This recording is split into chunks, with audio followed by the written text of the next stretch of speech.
예수님께서는 제자도, 이 제자도를 말씀하시면서 겸손하게 주변 성도님들을 또 이웃들을 섬김으로 실족해 하지 말 것을 말씀하셨습니다. 이 말씀하시면서 길 잃은 양의 비유를 말씀하시는데요. 어떤 사람이 양 100마리가 있는데 100마리가 그 중에 양 한 마리가 길을 잃었습니다. 그러면 그 목자는 99마리를 안전한 곳에 두고 길을 잃은 양 한 마리를 찾아 다니는 것은 당연한 일이다라는 거죠. 만약에 이제 양을 잃어버렸는데 그 양을 찾지 않는다면 그 목자는 선한 목자는 아니죠. 선한 목자는 길을 잃은 양을 찾기 위해 헤매고 다닐 것입니다.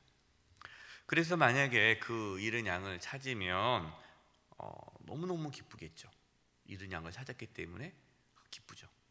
바로 이것이 하나님 아버지의 마음이다 라고 주님께서 말씀합니다. 14절입니다. 이와 같이 이 작은 자 중에 하나라도 잃는 것은 하늘에 계신 너희 아버지의 뜻이 아니니라. 하나님의 뜻은 뭡니까? 한 사람이라도 잃어버리지 않는 것, 이것이 하나님의 뜻이에요. 모든 사람이 사는 것, 이것이 하나님의 뜻입니다. 하나님은 모든 사람이 구원받기를 원하십니다. 이게 하나님의 뜻입니다. 예수님께서 이 땅에 왜 오셨습니까? 예수님께서 이 땅에 오신 이유는 잃어버린 자를 구원하러 오셨죠.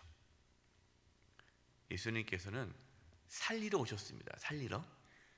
그런데 우리의 말과 행동을 인해서 어떤 사람이 실족한다면 하나님께서 얼마나 노하시겠어요. 하나님은 구원하기를 그렇게 원하시는데, 또 예수님은 우리를 구원하기 위해 이 땅에 오셨는데 우리가 그 영혼을 실족하게 하면, 믿음을 잃게 만든다면 그 하나님의 진노가 얼마나 크겠느냐. 그래서 너희들도 한 영혼이라도 살리기 위해 최선을 다해라 라는 겁니다. 여러분, 우리가 말과 행동을 할 때에 조심해야 되죠. 내가 어떻게 말을 해야 이 사람이 살 수 있을까? 죽이는 말이 아니라 살리는 말을 해야 합니다. 근데 이렇게 실족하지 않도록 애쓰다 보면 간혹 누가 잘못을 해도 내버려 두는 경향이 있어요. 내가 한마디 하면 또 혹시 상처받지 않을까? 요즘에 시어머님들이 그러시더라고요. 며느리가 뭐 잘못해서 말을 못한대잖아요.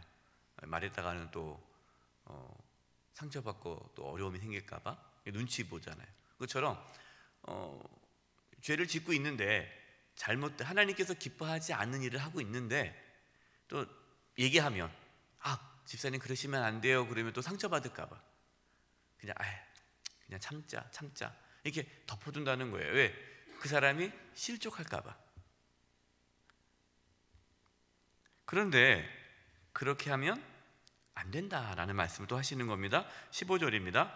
내 형제가 죄를 범하거든 내버려 두라, 이것이 아니라 가서 너와 그 사람과만 상대하여 권고하라. 만일 들으면 내가 내 형제를 얻은 것이요. 누가 어떤 사람이 죄를 범했습니다. 그러면 어떻게 해야 돼요? 뒤돌아가지고 누가 그랬대 해가지고 수근수근하게 하지 말고 직접 그 사람과 만나서 얘기하라는 거죠. 그래서 그분에게 이것은 하나님께서 기뻐하지 않는 일입니다라는 것을 잘 얘기해라. 근데 그 사람이 들으면 그 영혼을 얻는 것이다. 우리가 실족할까봐 아무 말도 해주지 않고 그냥 내버려 둔다면 물론 그 사람은 상처는 받지 않겠죠. 상처는 받지 않지만 그 죄로 인해서 결국에는 실족하게 됩니다. 또한 그 죄가 공동체를 무너뜨리는 또 죄의 출발점이 돼요. 죄는요 전염성이 있습니다. 누가 죄를 졌어요. 근데 내버려 둬요. 괜찮은가 보다 하고 다른 사람들도 또 그렇게 하는 거예요. 그렇기 때문에 죄를 범하면 더 이상의 죄를 짓지 않도록 권고해야 합니다. 근데 이 권고하는 방식이 중요하죠. 또 오늘 또 말씀을 듣고 그래 권고해야겠다 해가지고 또 바로 뭐 지적하고 잘못했다라고 막 이러면 또 안 되고요. 아주 상대방을 존중하면서, 그러니까 무시하거나 강압적인 방식으로 권고하면 안 되고 상대방을 최대한 존중하면서 권고해야 합니다. 상대방이 그 권고를 들으면 그 영혼은 사는 거죠.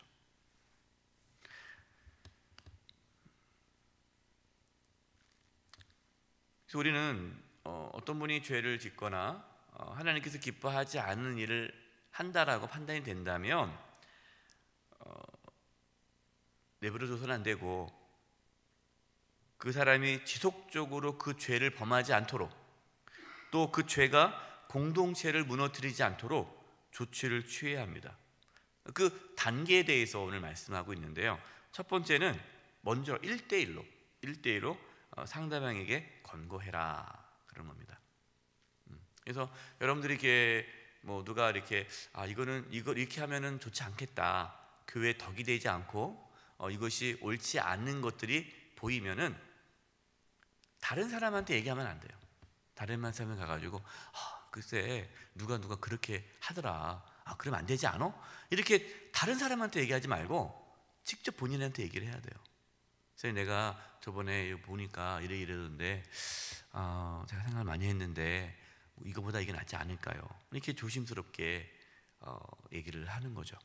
1대1로 다른 사람한테 얘기하지 말고. 근데 그 사람이 고치면 그냥 그걸로 되는 거예요. 근데 그게 뭐가 잘못이냐고, 나만 그러냐 해가지고 나는 그렇게 살겠다 받아들이지 않을 때가 있어요. 그럼 싸울 필요가 없습니다. 그 다음에 어떻게 합니까?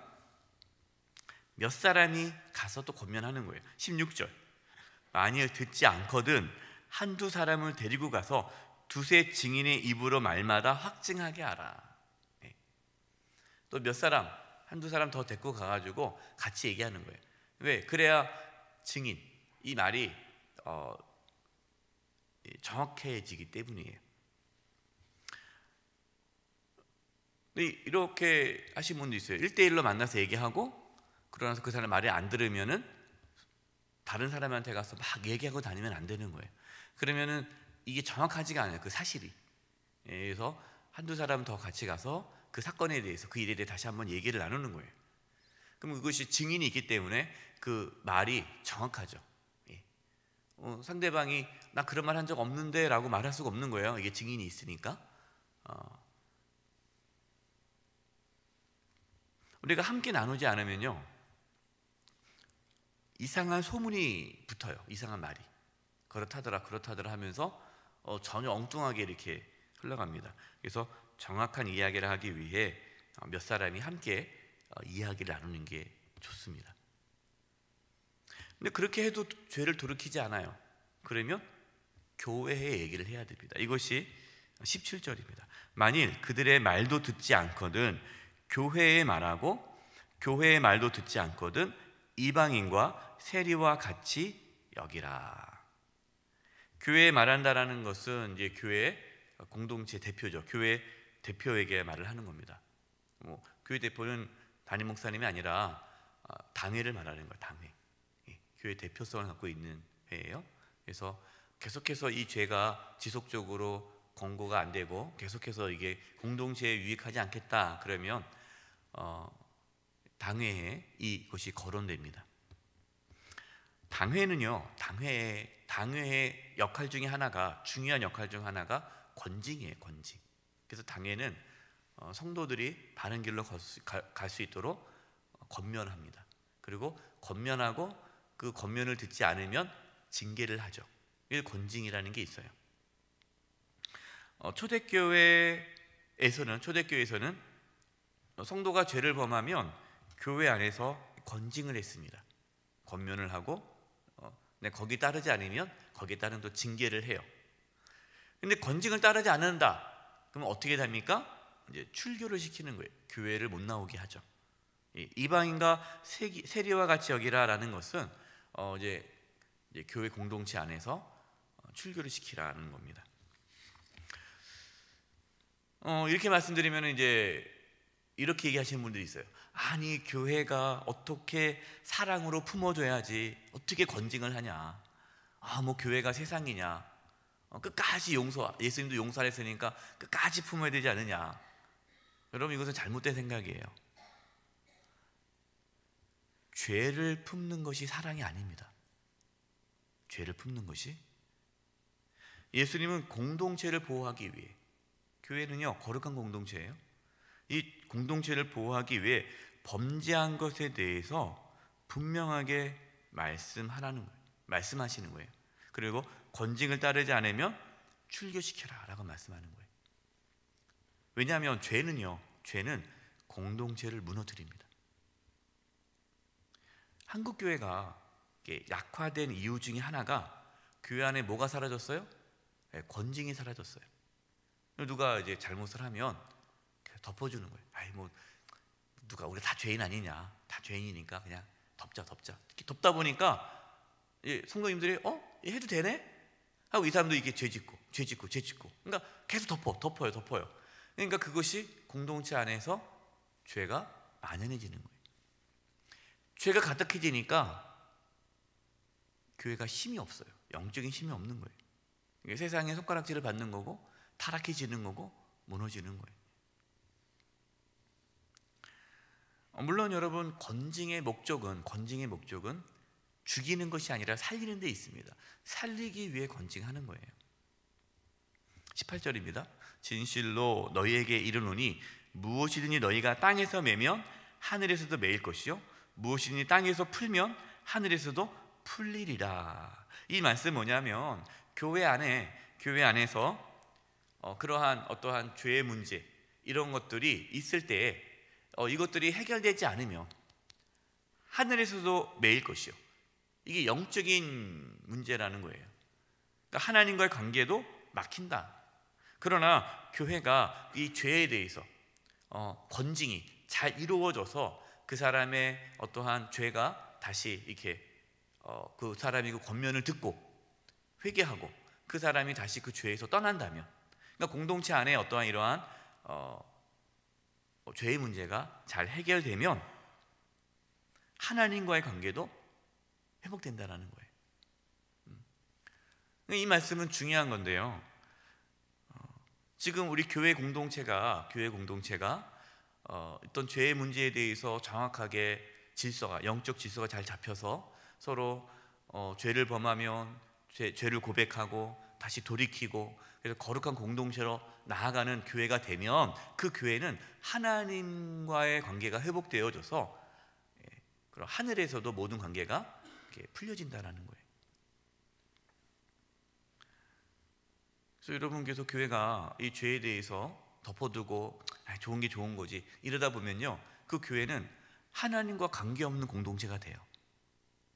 이게 세상 집단과 똑같은 거예요. 뭐 사람 세상에서도 죄 지면 우리가 다 죄인이지, 뭐 너만 짓냐, 다 죄 짓지 하면서 그냥 덮어두고 가잖아요. 그러니까 그 세상 공동체는 하나님의 영이 임할 수가 없는 거예요. 19절입니다. 진실로 다시 너희에게 이르노니 너희 중에 두 사람이 땅에서 합심하여 무엇이든지 구하면 하늘에 계신 내 아버지께서 그들을 위하여 이루게 하시리라.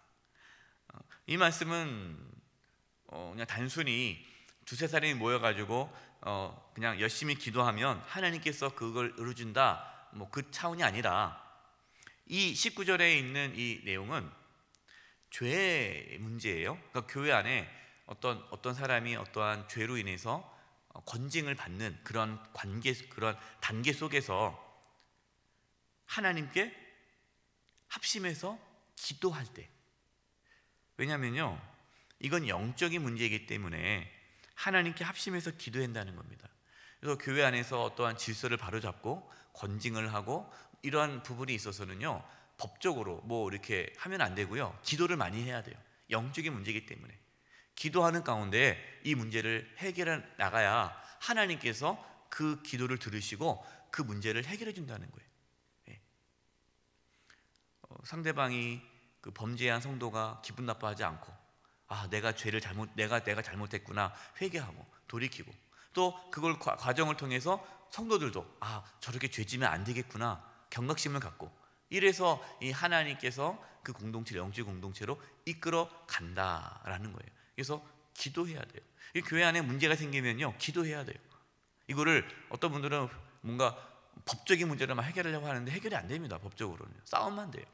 그래서 교회 안에 어떤 문제가 생겨서 그 문제를 해결하는 방법, 그 부분에 있어서는 간절히 기도해야 한다는 겁니다.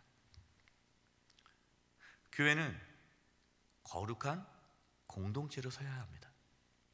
이를 위해서 권징이 하나님의 뜻 가운데 잘 이루어져야 합니다. 우리 교회가 영적인 질서가 잘 세워져서 거룩한 교회로 더욱 세워지는 은혜가 있기를 간절히 축원드립니다. 기도하겠습니다. 하나님 아버지, 저희 교회가 하나님의 말씀 안에서 든든히 서가게 도와주시고 영적인 질서가 잘 세워지는 교회가 되어져서 어떠한 죄악도 틈타지 않고 또 자리 잡지 않고 죄가 퍼지지 않도록 하나님 저희 교회를 지켜 보하여 주시옵소서. 저희 가정을 지켜주시고 저희가 속해 있는 공동체를 지켜 보하여 주시옵소서. 예수님의 이름으로 기도드립니다. 아멘.